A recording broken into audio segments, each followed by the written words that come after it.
Alors, je m'appelle Castéra Damien, j'ai 42 ans, je suis dans la région de Bourgogne depuis 93. Alors j'ai commencé le roller à 22 ans, exactement.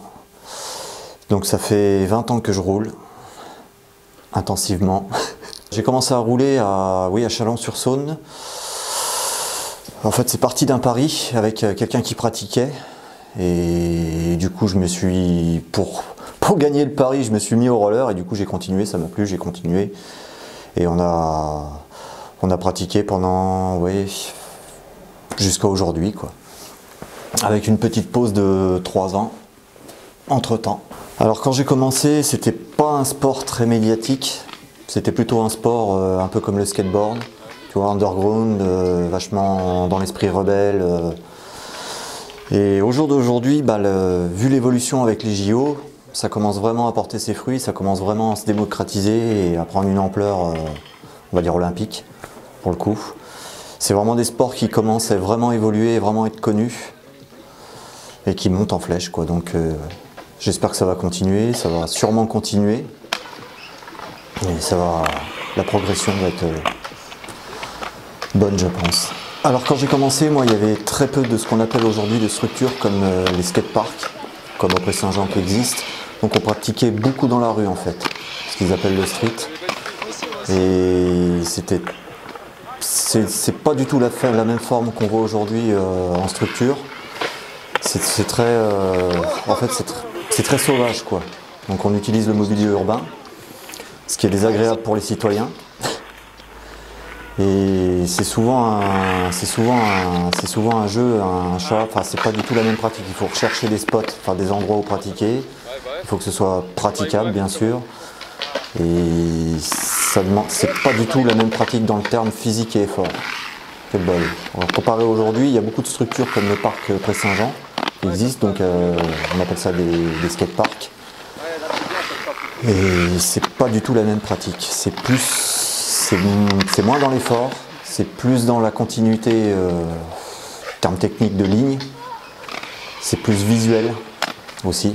Alors moi j'ai commencé par le street, donc maintenant j'ai 42 ans, donc je commence à fatiguer, je peux plus trop pratiquer de street, donc je me dirige surtout vers les structures qui existent aujourd'hui. Et l'évolution du roller en elle-même, elle est pas forte sur Chalon. Il y a toujours eu des pratiquants, il y a toujours eu énormément de pratiquants, en fait c'est cyclique. Il y a eu énormément de pratiquants au début, bon, les générations ont grandi, se sont dispatchées, et du coup, mais aujourd'hui les gens se retrouvent, et la pratique se répand et se partage. Pour apprendre, aujourd'hui il existe une association sur Chalon-sur-Saône qui donne des cours. Il y a le club de roller fitness qui est une catégorie différente du roller que je pratique, du roller freestyle on va dire, qui donne aussi des cours, donc on peut prendre des cours dans ces structures ou alors on y va en autodidacte, c'est-à-dire par le biais de connaissances, on pratique et on fait connaissance avec des gens et on partage notre expérience, notre connaissance. Mais la pratique du freestyle se fait beaucoup en autodidacte, c'est-à-dire que les gens voient les gens pratiquer, décident d'essayer de pratiquer, de s'y mettre, et du coup s'intègrent dans des groupes et pratiquent en groupe. Ça se transmet surtout comme ça en fait. Alors c'est assez spécial parce que moi quand j'ai commencé à pratiquer c'était très underground, très fermé en fait. C'était un milieu qui était on va dire rebelle, donc pas de compétition sauf sauvage, dite contest, pas de fédération, c'était en confrontation avec la fédération. Et aujourd'hui, il y a une évolution qui se fait dans le fait qu'on est beaucoup plus accompagné par la fédération, et encore aujourd'hui, grâce aux Jeux Olympiques, ça se structure, on va dire. Qu'à une certaine époque, c'était pas du tout structuré, c'était une pratique libre et totalement indépendante, même via l'industrie. Alors il y a les anciennes générations comme moi où il y en a pas mal qui ont du mal, parce que bon c'est quand même un... On voit aujourd'hui dans des commentaires pour les Jeux Olympiques au niveau du skateboard, Les pratiquants sont frustrés parce que il faut porter un uniforme. On fait partie d'une équipe de France, il faut porter un uniforme et ils trouvent que ça colle pas avec l'esprit du skate. Les réticences vont beaucoup dans ce sens-là, dans le sens où les choses se structurent, ou alors il faut normaliser au niveau national ou international. Ce qui est normal parce qu'il y a des codes et il faut les respecter au niveau international. On ne peut pas faire ce qu'on veut quand on élargit une discipline. Et il y a beaucoup de réticences à ce niveau-là, je pense. Et dans le roller, donc on n'est pas encore au JO, normalement ce sera en 2024, en même temps que la trottinette, on croise les doigts. Mais je pense que ça va suivre le même chemin parce que c'est quand même des sports ou des disciplines qui sont assez isolées pour le moment. Elles sont très, pas sauvages, mais elles sont pas structurées du tout pour l'instant. Non, dans le sens où on fait partie d'une équipe nationale, on porte des couleurs. Donc après, je pense pas que ça joue sur l'esprit du skate ou l'esprit du roller ou du BMX ou de la trottinette. Après, c'est plus dans la pratique. Je pense qu'il faut vraiment qu'on fasse attention, pas normaliser les choses et stigmatiser, réduire les figures, ce genre de choses, et laisser la part créative.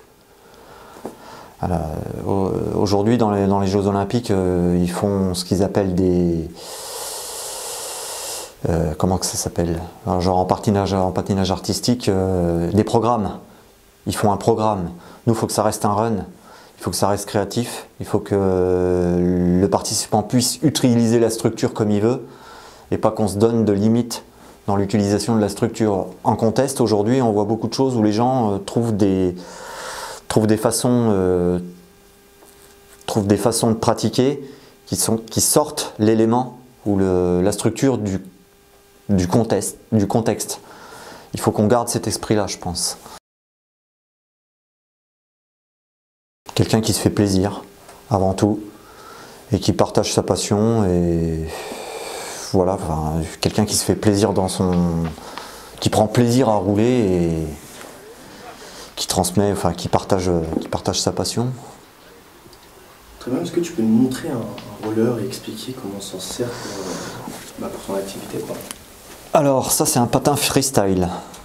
Donc à la différence d'un patin fitness, il est conçu pour de